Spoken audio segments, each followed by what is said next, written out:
limits were set by the FCC 20 years ago, when the average call was just 6 minutes long. The industry has been funding their own research outcomes since the 1990s.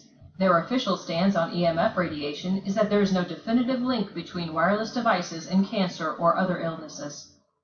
As with most other big industries, the government is clearly doing PR and pushing science propaganda, which legitimizes the discrediting of dissident voices. But even the industry-funded Wireless Technology Research Project from the 1990s, which conducted more than 50 original studies, advised industry leaders that the results of those studies raised serious questions about the safety of using cell phones.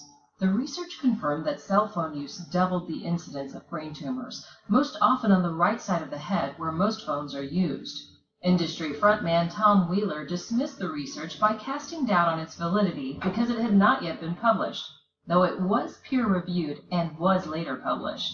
Wheeler would go on to become chairman of the FCC under the Obama administration, and once there, he was instrumental in paving the way for 5G. The United States will be the first country in the world to open up high-band spectrum, 5G networks and applications. And that's damn important. And now, lawmakers are going out of their way to not only get 5G installed throughout the nation and the world, they are doing it very quietly. Most communities receiving the technology don't even know about it. Multiple efforts to pass legislation allowing transmitter installation on existing towers, as well as public right-of-ways, conservation areas, greenways, and even neighborhoods are being pushed through without input from those communities. Further, many of those bills take the additional step of banning local governments from being able to pass their own laws limiting or preventing said installation. In North Carolina, for example, local government representatives worked with industry stakeholders in secret to draft a bill with no input from the public. The bill's sponsor, Representative Jason Sain, is on record as receiving large campaign contributions from the industry. Not all lawmakers are on board, though. A former aerospace engineer, Senator Patrick Colbeck, addressed the long list of health concerns known to be causes by EMF and cell phone radiation, and urged his fellow lawmakers not to rush 5G. These adverse health impacts are the youngest among us because their blood-brain barrier has not been fully developed. That's why people are concerned about that.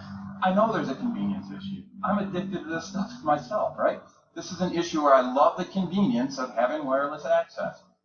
But I also know that in Article 4, Section 51 of our Michigan Constitution, our primary concern is supposed to be the health of our citizens. That is supposed to be the primary concern. It is also worth noting that several countries have more stringent rules on cell phone radiation than the U.S., including China, Russia, Italy, France, and India.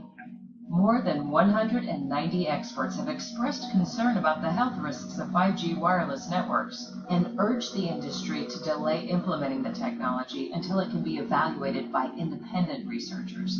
But those pleas have fallen on deaf ears. Nowadays, 95 out of 100 Americans and 3 out of 4 adults worldwide have cell phone access. That's more than 5 billion people. The wireless industry is one of the fastest growing industries on the planet, with sales increasing every year. Like big tobacco and big oil, the industry manipulates the science to make it appear as though scientists don't agree and the research is inconclusive. It is a highly orchestrated disinformation campaign designed to protect the profits of a multi-billion-dollar industry. So with solid evidence of real health dangers, why is none of this ever on the news? Obviously, there's a lot of money at stake, but that doesn't explain the sneaky, underhanded tactics the government and lawmakers have gone to push through the new 5G technology before people even know it's being installed in their neighborhoods. Previously filed under conspiracy theory, the body of evidence proving the dangers EMF radiation and the risks of using cell phones and smart devices is becoming too big to ignore any longer. And still, the corporate-owned media keeps silent. Will independent journalists, so often accused of spreading fake news when they stray from the accepted narrative, be receiving any kudos or acknowledgement of the service they have provided? Most likely not. Mike Adams, publisher of Science.News and Health.News, has been warning about the dangers for over a decade.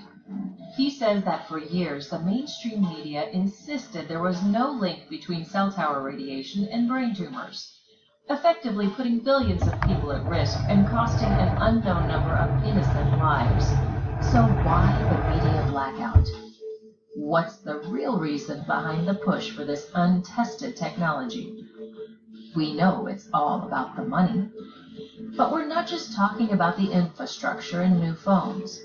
It turns out that 5G, with its MIMO technology and lightning-fast speeds, will allow devices to communicate with each other better, seamlessly, and effortlessly. Which means you won't even realize that your devices are sharing information with each other, as well as other people, namely corporations that want your data for marketing and surveillance. They are setting up to collect massive amounts of your private data. This is the technology that will allow automatic, real-time, online surveillance of everything and everyone. That's where the money and the motivation to spread this technology is coming from. But at what cost? In all the research on EMF radiation, it has also been discovered that children's brains absorb twice the EMF radiation that adult brains do. And by today's norms for cell phone usage, it's fair to say that most youth over the age of 10 or 12 would qualify as heavy users. Studies have linked behavioral problems as well as mental health problems in children to EMF radiation. Furthermore, cell phone use is hindering the development of social skills. Experts warn parents that heavy smartphone use is actually linked to increased social isolation, as well as depression and suicide. This is due in large part to a smartphone-derived phenomenon, cyberbullying. Statistics from the CDC show that suicide and depression rates have soared over the last decade, in sync with the increase in smartphone use. And as we grow ever more dependent on these devices, we give up our autonomy as well as our ability to think. If you're concerned that millennials are too easily led and self-centric, wait until the next generation enters the workforce. Their entire identities are online, and they are being manipulated from a very early age into thinking and acting a certain way, like members of a hive, capable of only groupthink as defined by their platforms of choice. These kids won't even know anything else but being controlled, and the social consequences for straying from the hive are great. Big tech is already deciding what is real news and what is fake news, who can have a voice and who cannot. They are already able to track our movements in the real world and online, and market products to us accordingly. With the personal data that 5G will give them, they would have the capability to help the socialist left regime realize their ultimate goal of turning the United States into the next communist China. 5G will grant the bandwidth to track all of our activities and behaviors, online and off. Soon, like Chinese citizens, we may find ourselves needing social credit in order to travel or shop, or go to school, or get a job. And it will be too late then to stop it. To limit exposure, you can develop these habits to limit your exposure to EMF radiation and electropollution.